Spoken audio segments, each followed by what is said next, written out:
So to save his son and himself, Daniel became indentured to a contract that carried a hell of a penalty if breached. And in that labor, Daniel's life found its chaotic sense of purpose. Daniel wasn't sure exactly how many months had passed since his previous job for Atibon had reached an explosive conclusion that had left a body count of Russian gangsters, Mexican mobsters, and bike gang members spread across the campus of the Staples Center. The assignment had also cost him the friendship of the man he'd come to regard as a brother, and the love of the one woman he felt was worth his travels through hell and back.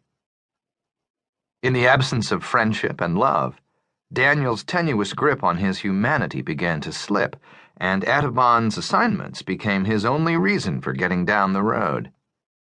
He became a man on a mission, a walking dead man whose only interest or function was in paying off the heavy debt he owed on his soul.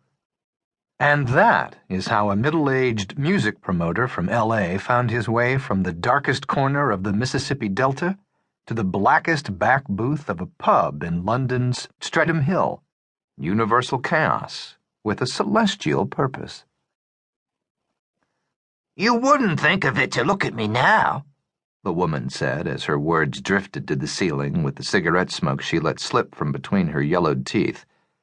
"But in my day, I was quite a lovely bit of stuff indeed." She took another drag on her fag. "Not the bleeding bloater I am now." An awkward silence passed as she waited for him to contradict her by insisting her loveliness hadn't faded with the years. He would have, but he couldn't. "Oh, yes, they all wanted to go," she continued. "And I was ready to give it to them." She let loose a bawdy hack of a laugh. "Oh, those were some days." Her eyes drifted upward and her thoughts seemed to follow. "You said you knew something about the death of Jimi Hendrix," Daniel prompted as he checked his watch. The acquaintance of a friend of an informant he'd developed had arranged the interview with the old woman who claimed to know the truth about Hendrix's death. And while he appreciated her willingness to meet and speak, he didn't have the time or inclination to spend the evening indulging in old woman's booze-soaked reminiscences. "About what, love?" She seemed startled to find herself back in the present. "Jimi Hendrix." "Oh, right," she said. "Well, of all the lads that fancied me, the one I loved back was William Gibbons. He was a good man, but on a policeman's salary he didn't see much of a future for us.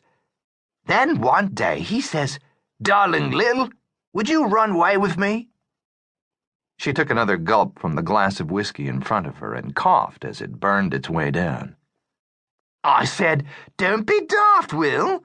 For a year you've been telling me we can't be married because we don't have enough money, and now you're asking me to run off with you?'" "And this has to do with Jimi Hendrix?" Daniel just wanted to be sure. "Calm yourself. I'm getting to that part now." She was annoyed by his rudeness, but not so offended that she was willing to lose her audience.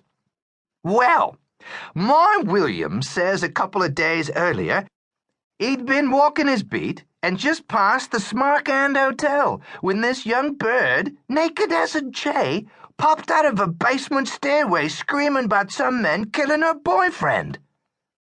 "The Samarkand Hotel?" Daniel corrected, hoping that confirming the detail might bolster her credibility with the skeptic in the back of his mind. "That's what I said." The interruption scattered her thoughts like a schoolgirl's dropped textbooks, and it took her a minute to gather them all together again. "Anyway, my William rushed down to that flat and found a bunch of blokes, government goons, MI6 or something like it, and one of them came up to William and told him to get himself gone. Well, as he turns to go, William could see the flat had been ransacked. In the back bedroom, a man was being held down on a bed. A black man, you know." Daniel thought he knew exactly. "Jimi Hendrix?" A nod of her wrinkled chins confirmed his guess. "When the news came out, first saying he died of a heroin overdose, and then changed just as sudden to say it was wine and pills, my William..."